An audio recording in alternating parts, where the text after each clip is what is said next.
Bom dia a todos, bom dia a todas, bom dia para você que nos assiste pela Pop TV em Sobradinho e Porto Alegre. Sejam todos muito bem-vindos e bem-vindas a mais um ICL Mercado Investimentos. Hoje, terça-feira, dia de conhecer o que aconteceu com o relatório Focus, que saiu ontem. Então, hoje a gente vai detalhar tudo para vocês. Vamos falar também da Tesla. Será que foguete está dando ré? Vamos descobrir o que está acontecendo aí com as ações da Tesla, que caíram bastante nesses últimos dias e fizeram o Elon Musk aí perder bastante dinheiro. Mas a gente tem outros assuntos para falar. Tem imposto de renda, tem confiança do consumidor. Mas antes de tudo isso, eu já vou trazer para cá o Fábio Panunzio, que a partir de agora participa do Mercado Investimentos conosco. Seja muito bem-vindo, Fábio. Obrigado, Débora. Obrigado, pessoal. Peço só um pouco de paciência, porque você sabe que um velho jornalista da área generalista, né, não tem foco de economia, mas nós vamos dar o possível aqui para que as pessoas possam ter a melhor informação, Débora. Com certeza. Eu tenho certeza que o pessoal do chat já está aí comentando essa novidade no Mercado Investimentos. Mas não vamos perder tempo, vamos passar pela nossa agenda aí do dia para ver o que temos esperando nesse dia de hoje, que não tem uma agenda tão cheia não, viu? Às 5 horas da manhã aqui no Brasil sai o IPC-FIP semanal, esse velho conhecido nosso, sai toda semana, nada de novo por aqui. Saiu balança comercial de janeiro na zona do Euro A7 e por lá também no mesmo horário o índice de sentimento econômico de março. Índice de expectativas econômicas na Alemanha também já foi divulgado, referente a março aqui. E no Brasil, 8 horas da manhã, IGP-10, a prévia da inflação da GV, quase como o nosso IPCA 15, o IGP-10 funciona da mesma forma, só que as métricas da FGV. Mas vamos seguir que saiu mais coisa aqui no Brasilzão e fora dele. Às 9 horas da manhã, o IBGE divulgou a pesquisa industrial mensal regional de janeiro. Departamento do Comércio já divulgou as construções de novas moradias e permissões para as novas obras de fevereiro nos Estados Unidos. E hoje, às 10 horas, saiu também o Índice de Confiança do Empresário Industrial, o ICEI. Às 10h15, o dado mais importante da agenda internacional, a produção industrial de fevereiro, divulgada pelo FED, é quase como a nossa pesquisa mensal da indústria, é a pesquisa mensal da indústria lá dos Estados Unidos. Esse dado era muito aguardado até para ver como é que está o ritmo da produção industrial e da economia dos Estados Unidos, já que isso está muito em foco, porque essa semana tem decisão de política monetária por lá. Mas vamos ver se tem mais alguma coisinha aí saindo na nossa agenda hoje. Acredito que seja só isso. Então, é isso, Fábio. Hoje, nossa agenda aí pouco recheada, sem muitos indicadores no Brasil, mais indicadores regionais e semanais. E a gente tem aí a produção industrial do FED no radar. Pois é, e tem outros indicativos que dizem respeito, por exemplo, à confiança do consumidor, que está muito abalada. A gente vai falar sobre isso daqui a pouquinho, né? E também nós temos essa queda vertiginosa do preço das ações da Tesla nos Estados Unidos, também aqui na Bolsa Brasileira, né? Uma queda de 35% a 40%. Quanto é o valor do prejuízo, Débora? Olha, agora, mais ou menos ali para o Elon Musk, vamos ver aqui, cerca de 164 bilhões. É um número monstruoso, porque a gente não consegue nem contabilizar quanto é tanto bilhão assim. Mas a fortuna pessoal dele encolheu muito com isso, né? Passou de 400 e poucos para 300 e poucos bilhões de dólares. Aliás, nem sei o que uma pessoa pode fazer com tanto dinheiro assim na vida. Mas, enfim, o que ele perdeu, somando com o que ele gastou, 270 milhões na campanha do Trump, revelam que talvez não tenha sido um bom investimento, né? Nem para ele, nem para os acionistas dos negócios dele, né? Pois é, a gente vê as ações da Tesla, elas estão despencando em Nova York, lá na Nasdaq, né? A Tesla, só para vocês terem uma ideia, ela tem ali um peso muito grande no índice Nasdaq, no Nasdaq Composite que a gente fala. Ela está atrás da Microsoft, ela está atrás de algumas outras, da Nvidia, por exemplo, está atrás da Amazon, mas ela está à frente, por exemplo, também da Alphabet. Então, ela tem o quarto maior peso na Nasdaq e ela teve uma desvalorização tremenda do ano passado para cá. Se a gente pega de dezembro para cá, ela praticamente derreteu. Então, ela perdeu 50%, se a gente for pegar todo o período do fim do ano passado para cá, em um momento que a Nasdaq ela vinha renovando as máximas. Então, a Tesla ela foi na contramão das ações negociadas na Bolsa de Nova York. E as bolsas de Nova York até tiveram uma pequena recuperação ali, mas a Tesla não conseguiu acompanhar nessa semana e ela vem de vários dias aí de perda. Eu vou até colocar na tela para vocês como é que está aqui deixa eu só tirar essa propaganda aqui, que ninguém merece. Acho que eu não vou conseguir tirar a propaganda, então eu vou ter que mostrar em outro lugar para vocês. Mas vamos lá, vamos ver como é que ficou aqui as ações nos últimos 6 meses. Se quiserem colocar minha tela, pode colocar aí, que a gente já segue aqui para o pessoal de casa ver. Tá, já vai aparecer para vocês, mas só para vocês terem uma ideia, lá no dia 17 de dezembro de 2024, as ações da Tesla estavam custando $479, quase $480. Olha como está agora, né? Aqui já está lá em cima, né? 224,46. Isso nos últimos 6 meses. Então a gente vê que teve uma desvalorização muito grande. E a gente fez uma linha do tempo para contar para vocês o que está acontecendo com a Tesla, o que está acontecendo com o Elon Musk, que levou a essa desvalorização tão grande. Então, as ações da Tesla caíram quase 5% para $238. Já está desatualizado, gente. Isso aqui a gente fez de manhã e já está desatualizado. Já caiu mais $14 aí. Então, perdeu quase 5% na segunda-feira e foi um começo de semana bem ruim, porque na sexta-feira as negociações da Tesla já vinham ali muito mal, né? Já estava no menor nível desde o fim de semana. E desde a semana anterior à eleição, que a Tesla também já tinha sofrido um pequeno tombo ali. A perda da Tesla ocorreu em meio a uma recuperação, então na semana passada a gente viu as bolsas de Nova York todas sofrendo correção. O que isso significa? Elas subiram bastante e depois elas corrigiram por conta desse temor em relação à desaceleração da bolsa da economia dos Estados Unidos. Então na semana passada todas elas corrigiram. E aí, parte dessas ações e desses índices conseguiram reverter na segunda. E a Tesla não acompanhou, né? A recuperação do S&P, por exemplo, foi 2,1%, a Tesla só subiu 0,7%. Ela não conseguiu acompanhar de perto essa recuperação que veio forte no começo da semana. Desde então, a Tesla está com o pior desempenho na segunda-feira entre todas as 100 componentes do S&P, e isso que estejam ali com 100 bilhões ou mais, de acordo com os dados da FactSet. Então, ela teve um pior desempenho ali dentro do subíndice que a gente fala, e ela teve esse desempenho tão ruim. Então, esses são os principais fatos que aconteceram, mas não para por aí. Aí que vem um pouco mais de alguns acontecimentos, né? A queda ocorreu mais uma vez aí em meio às críticas do Elon Musk, dos analistas do Wall Street. Então, ele já vem sofrendo críticas, principalmente por conta dos seus posicionamentos políticos. E isso vem desde antes da eleição do Donald Trump.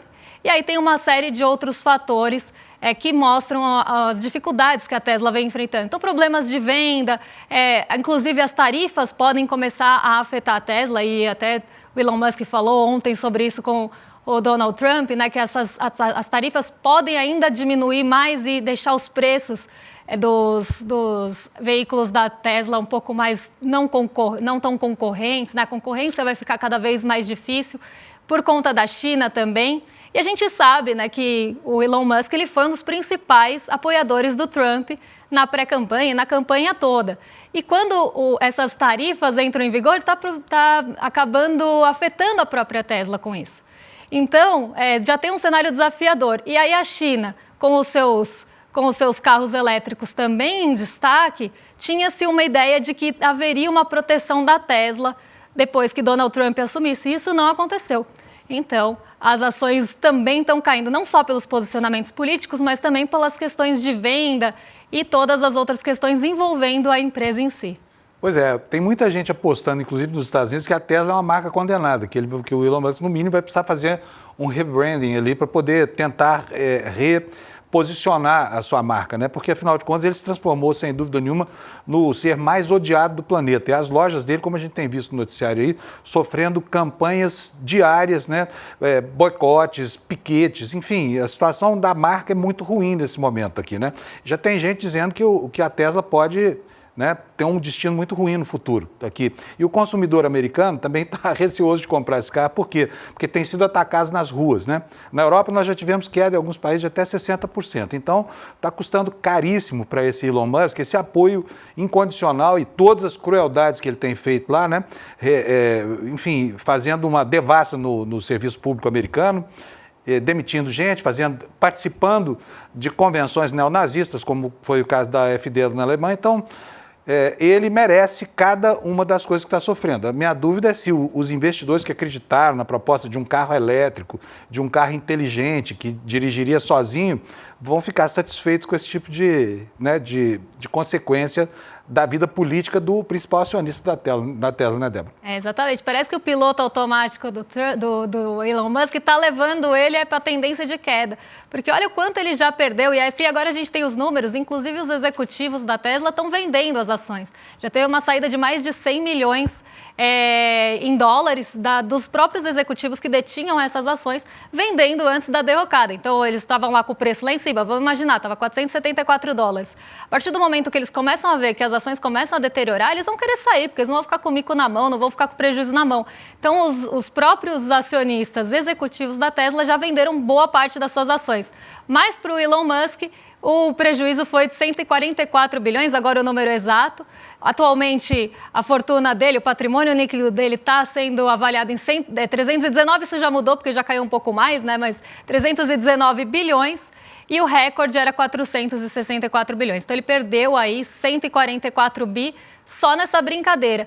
E aí eu trago até uma reflexão, né? Ainda assim, Elon Musk, ele é a pessoa mais rica do mundo, com uma fortuna de 110 bilhões superior a qualquer outro bilionário. Então, apesar de ter perdido 144 bi, ele ainda tem muito dinheiro. Mas o que eu vejo aqui do Musk é que para ele está além desse poder econômico. Porque dinheiro, aqui ele já tem para as próximas gerações todas dele.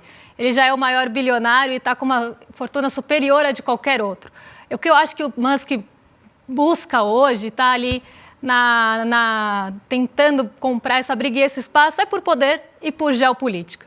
Então eu vejo que por mais que ele tenha perdido esse dinheiro, para ele não é muita coisa, embora seja muito dinheiro, né? Para mim é imensurável falar em 144 bi só de perda. Como é que o cara vai gastar esse dinheiro? A utilidade pessoal desse dinheiro é zero, né? Porque, enfim, existe um limite para o que o sujeito consegue gastar. Agora, o futuro dele é um futuro muito complicado, né? Porque ele assumiu posições que são posições absolutamente antipáticas e perdeu todo o apoio que tinha. Por exemplo, os ambientalistas que gostavam dos carros da Tesla anos atrás já não querem mais nem saber, já que o governo americano, do qual ele faz parte, prefere perfurar poços de petróleo e estimular programas como esse de renovação de matriz energética, né? Agora, enquanto ele desaba, tem outros indicadores que são bons para nós, que são alviçarias. Por exemplo, o Boletim Focus dessa semana, né, Débora? O Boletim Focus dessa semana, ele veio um pouco diferente, porque depois de 20 semanas de alta no IPCA, vocês não ouviram errado, a única vez que o IPCA não mudou aqui, para quem lembra, foi a semana do Carnaval, que a gente até brincou, o mercado está de ressaca, o que está acontecendo? Porque foi a única semana em 20 semanas, isso dá o quê? Praticamente 5 meses, que o mercado jogava o IPCA para cima. Então, o mercado vinha para anúncio jogando o IPCA cada vez mais para cima. A projeção do IPCA para esse ano, colocando ali uma inflação como se ela fosse ficar muito acima da meta e muito fora de controle. E com isso, ele conseguia justificar aquela historinha de Selic a 15%. Então, vamos superar cada vez mais, aumentar cada vez mais a projeção da inflação e vamos deixar ali a Selic num patamar alto, né, que chegou a 15% e depois parou, porque também, pelo amor de Deus, mais que 15 não dá nem para justificar. 15 já está difícil de justificar. Mais que 15 seria injustificável. Isso já é um absurdo em si, né? Pois é. Uma taxa de juros como essa é uma taxa para matar a economia, né? Mas vai piorar, né? Pois é, vai piorar porque vai subir. Já está em 13,25 e amanhã tem Copom, para surpresa de ninguém, eu já vou contar para vocês. Eu disse, acho que vai subir 1% porque isso já está dado. Só que o mercado está jogando para 15%, então ele está esperando que depois dessa alta de 1% de amanhã, ainda possa ter uma alta de 0,75 ponto percentual. E a grande historinha do mercado, só para vocês entenderem, era... Bom, o PIB está subindo. O PIB está subindo, a gente está crescendo muito, como se 3,4% fosse muito, mas o mercado acreditava que para o Brasil a gente estava crescendo acima do PIB potencial, que seria o PIB que não geraria uma inflação, o nosso PIB de potencial mesmo. Se acontece uma alta acima desse PIB potencial, é o que eles chamam ou de voo de galinha ou de ato de produto. Você está crescendo mais do que o seu potencial no país. E isso estaria gerando inflação. A grande discussão é qual que é o PIB potencial do Brasil e como se calcula, porque não tem uma métrica única, cada um calcula de uma forma. E aí fica muito difícil de saber se esse PIB potencial é realmente um valor A ou um valor B, porque realmente cada um tem uma metodologia. Só que aí o nosso Brasil estava crescendo mais do que o PIB potencial e isso estava pressionando a inflação. Essa era a historinha até pelo menos semana passada. Então a inflação ela ia subindo ali, cada vez uma revisão, e a gente sabe que o Focus erra muito, tá? Mas uma revisão cada vez mais para cima aí, chegou a 5,68. Nessa vez, eles diminuíram um pouco a inflação, conseguiram diminuir um pouco o PIB, mas pouca coisa, de 2,01 para 1,99, e o câmbio também caiu devido a essas quedas mais recentes da moeda norte-americana aqui no Brasil. Então ela chegou a 5,68, eles diminuíram aqui um pouquinho. Só que a Selic continua em 15. Então fica muito difícil justificar essa Selic em 15 com uma inflação baixa. Então eles foram subindo até o limite que encontraram de 5,68 para justificar aqui embaixo. E aí a gente tem também o efeito no câmbio, porque se a gente sobe Selic, entra mais dinheiro especulativo aqui. Entrando mais dinheiro especulativo aqui, cai o câmbio. E aí você consegue sim um alívio no IPCA que vem por meio de câmbio. Só que não é tão assim direto, né? O alívio do IPCA ele vem num segundo momento. Só que a ideia do mercado financeiro é justamente essa, que o PIB estava crescendo muito, isso geraria inflação e a gente teria que controlar isso por meio de Selic. A grande questão é, a gente não está crescendo muito mais, a inflação agora começou a ser revisada para baixo, ainda em patamar alto, mas revisada para baixo, e a Selic nada. Então continua tendo um fator de pressão aqui, que está até aliviado nos juros futuros, mas que aqui no Focus ele ainda não apareceu. Então, o mercado continua mostrando que ainda há algum ponto, a gente sempre brinca, Panusa, aqui no programa, que o Focus é o garoto de recados do mercado financeiro. O Focus é um boletim que é feito com base nas opiniões dos banqueiros, né? E dos rentistas. Então, é o que eles querem que aconteça daqui a pouco. E é preciso lembrar que eles têm uma alta capacidade de manipulação. Prova disso é a crise de câmbio que a gente acabou de viver, que o dólar chegou a quase 6,40, né? E, de repente, era um movimento político, um movimento de natureza ideológica. E agora a gente vê que era insustentável e começa a voltar para patamar. Por exemplo, o dólar hoje, não sei quanto está a cotação nesse exato instante aqui, mas ele vem caindo, caiu ontem a nível de 4 meses atrás, trazendo uma sensação de mais conforto e tirando da perspectiva de inflação uma pressão que é inflacionária, porque a economia brasileira é uma economia que está vinculada com o dólar, né, Débora? Exatamente. E aí esse dólar, né, que a gente vê pressionando aqui, ele tem impactos na economia, de forma real. Então, se o mercado financeiro ele começa a jogar um dólar para cima por um descontentamento que seja com a política econômica ou qualquer outra política, isso começa a ter impacto na vida das pessoas. Como, por exemplo, na projeção da inflação. E na inflação de fato, né? Não só na projeção, mas nos preços que têm mais sensibilidade a dólar. Isso mexe com o nosso bolso. Então é muito perigoso essa coisa de você desagrada o mercado financeiro. Eles jogam o dólar para cima e a gente viu isso acontecer em uma série de outros momentos. Na racha do Copom, quando a gente teve o pacote de ajustes sendo divulgados. Sempre que a gente tem uma notícia que desagrada, eles mandam um recado pelo Focus. E eles mandam um recado também pelo dólar e pelos juros futuros para mostrar não gostamos dessa medida e isso vai acabar afetando a vida no dia a dia das pessoas. Pois é.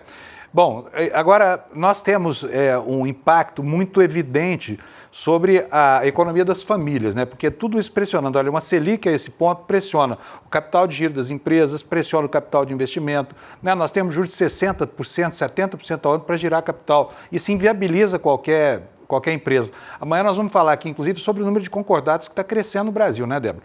Reflexo direto dessa situação toda aí no momento de crescimento da economia. Agora, a crise dos alimentos, a inflação dos alimentos, que é uma ocorrência sazonal independente do câmbio, ela está gerando reflexo na maneira como as pessoas percebem a economia, né? E por isso nós tivemos aí um índice que parece que não se coaduna com macro indicadores tão consistentes, né? Mas o índice de confiança do consumidor caiu, né, Débora? E caiu bastante, né? Caiu bastante. Se a gente pega, inclusive, do ano passado para cá, esse não é o ICC que a gente traz da FGV, tá? Esse é o da Ipsos. Ele é um pouquinho diferente. Ele parece o índice dos gerentes de compras. Ele tem ali um patamar de 50, que acaba sendo um limite entre a confiança e a não confiança, não é desconfiança, mas é a falta de confiança nesse caso, e ele varia de 0 a 100. Então, ele é um pouquinho diferente dos outros e ele tem esse patamar de 50 que divide esses níveis de confiança. Se a gente tem a aceleração da confiança, a confiança crescendo, é porque está acima de 50. Se a gente começa a ter confiança abaixo de 50, é porque ela está recuando e as pessoas estão ficando cada vez menos confiantes, contraindo mesmo. E a confiança do consumidor aqui caiu no Brasil, a gente saiu do 4º lugar para o 15º entre 29 economias. A gente não colocou as 29 economias, gente, porque ia ficar ruim de vocês lerem na tela. Mas a gente tem aqui o Brasil saindo de 58 pontos no comecinho do ano passado para 48 pontos aqui no comecinho desse ano. E o que explica isso, né? O que está causando essa perda de confiança do consumidor no Brasil? Eu acho que não precisa nem falar que os juros já têm sido um papel nisso, já têm tido seu papel nisso. Por quê? Se a gente tem uma taxa de juros mais alta, como o Pannunzio mesmo explicou, o capital de giro, vamos pensar que custa 60% ali para você conseguir um crédito para sua empresa, esse crédito vai ficar cada vez mais caro e cada vez menos acessível. Então a empresa ela já vai ter uma dificuldade ali de girar suas operações. Mais que isso, se ela girar as suas operações, ela tem que esperar um lucro cada vez maior, porque a Selic também está cada vez maior. E aí ele vai correr todo o risco de pegar esse crédito caro, de colocar o dinheiro na produção para perder para a Selic? Não vai. Então ele vai acabar ali preferindo um título do Tesouro, por exemplo, que não tem risco, e não vai colocar o dinheiro na produção. Mas ainda se ele colocasse, ele precisa de uma expectativa de lucro maior que a Selic, e ele precisa também entender que o brasileiro tem demanda para o futuro, porque senão ele também não vai pôr o dinheiro na produção se ele acha que eu não vou comprar, que o Pannunzio não vai comprar, que o pessoal não vai comprar. Então, se ele acha que ninguém vai querer comprar, ele não vai produzir mais e ele vai esperar uma demanda cada vez menor.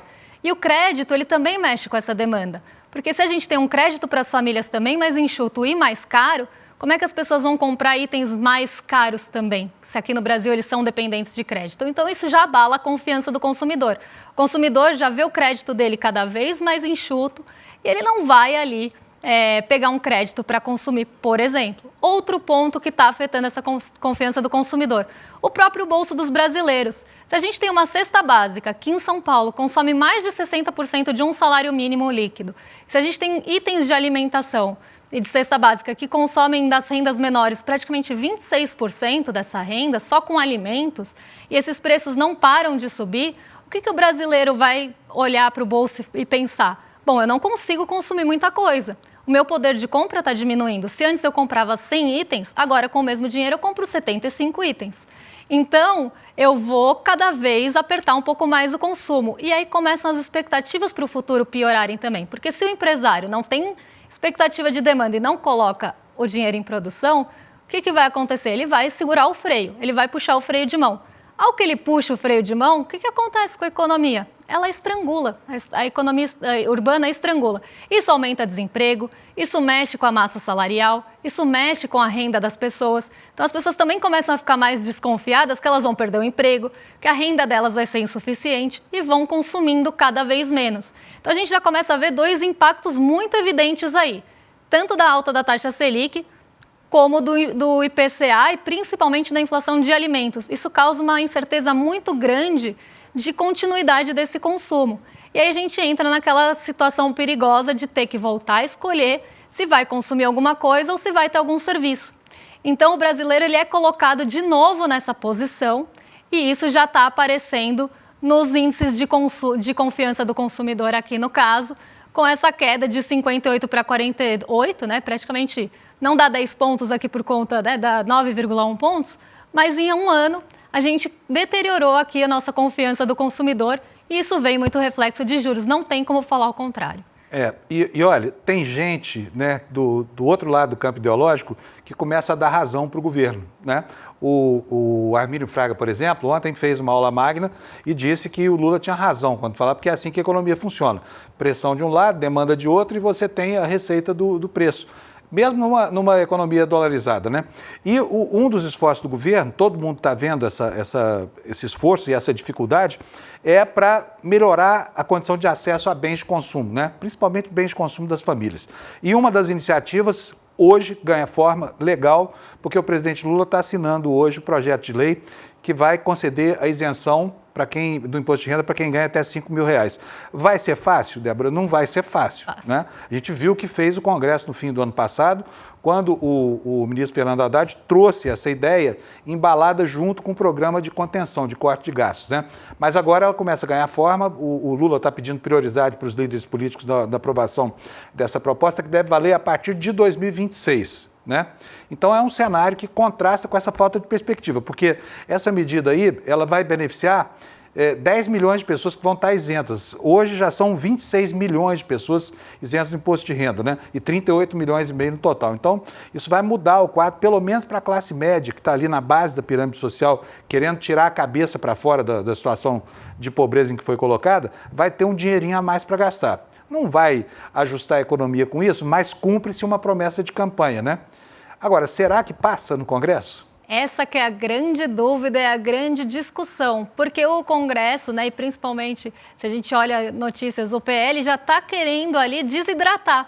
E o Fernando Haddad, ele foi muito enfático em falar que a isenção de imposto de renda só vem com uma contrapartida, porque você não está onerando mais ou menos ali, você está ajustando os pesos, você está colocando contrapartidas. Então não é que você criou um imposto novo, mas você ajusta os impostos que já existem para um andar um pouco mais alto, começar a pagar um pouco mais de imposto, que a gente sabe que aqui no Brasil hoje, os impostos, eles basicamente vêm de consumo, a gente não tem uma tributação sobre a renda tão grande aqui no Brasil, e a gente sabe que imposto de consumo pesa no bolso de quem é mais pobre, não tem como. Se eu comprar uma televisão e se o Elon Musk comprar a mesma televisão e a gente pagar a mesma carga tributária, vocês entendem que para mim ela pesa muito mais do que para o Elon Musk?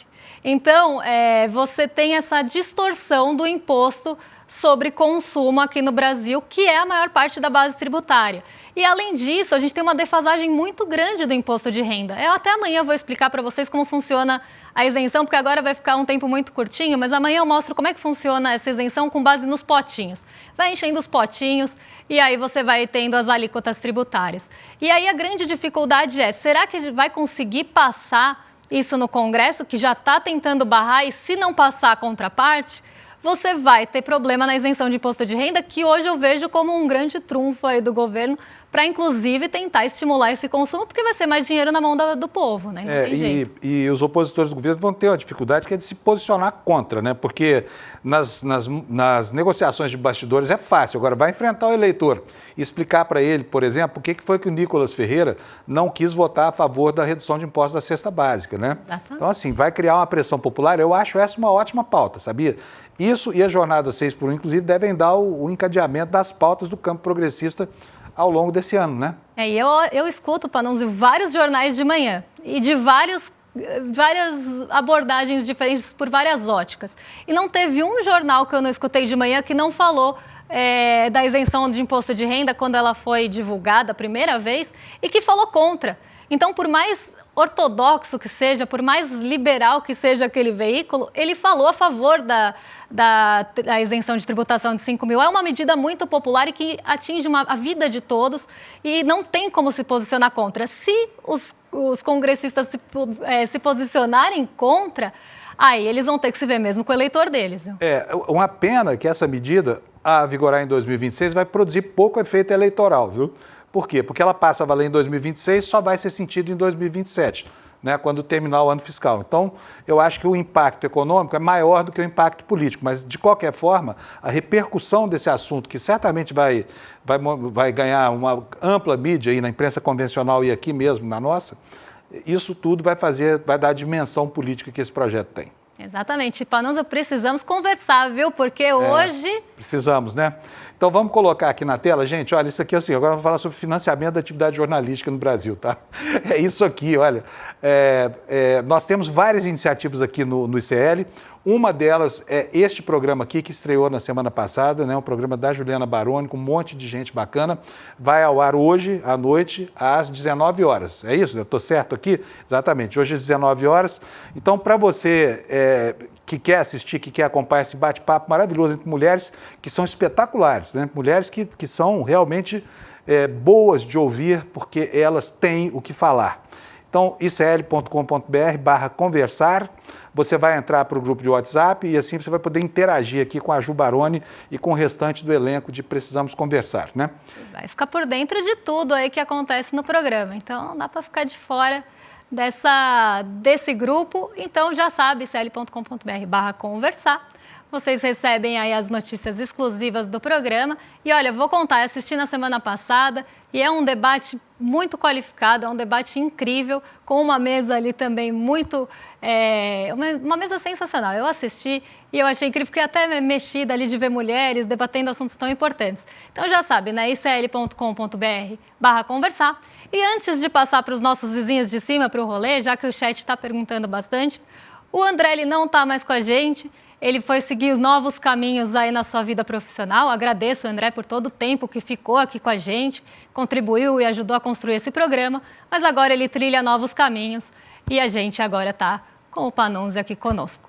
E vocês agora estão com o Rolê ICL com William De Luca e Guga Noblat, nossos vizinhos de cima aí. E eu adorei fazer o programa com você. Você é ótimo no que faz. Muito obrigada. Foi ótimo. Tchau, tchau, gente. Quando eu tinha 20 anos de idade, eu treinava atletismo na Universidade da Califórnia em San Diego e logo antes de começar a temporada, eu assisti a palestra mais transformadora e incrível de toda a minha vida. Foi uma palestra com um ex-aluno da universidade, Mark Allen, simplesmente o melhor de todos os tempos no triatlo. O Mark Allen venceu 6 vezes o Ironman do Havaí. Ele deu uma palestra explicando a importância do momentum e do flow nas nossas vidas. A gente conseguiu entrar em contato com o Mark Allen e ele aceitou dar uma palestra para o ICL. A palestra vai acontecer dia 30 de março, às 8 horas da noite. Não perde essa chance de levar esses ensinamentos para a sua vida e para o seu esporte.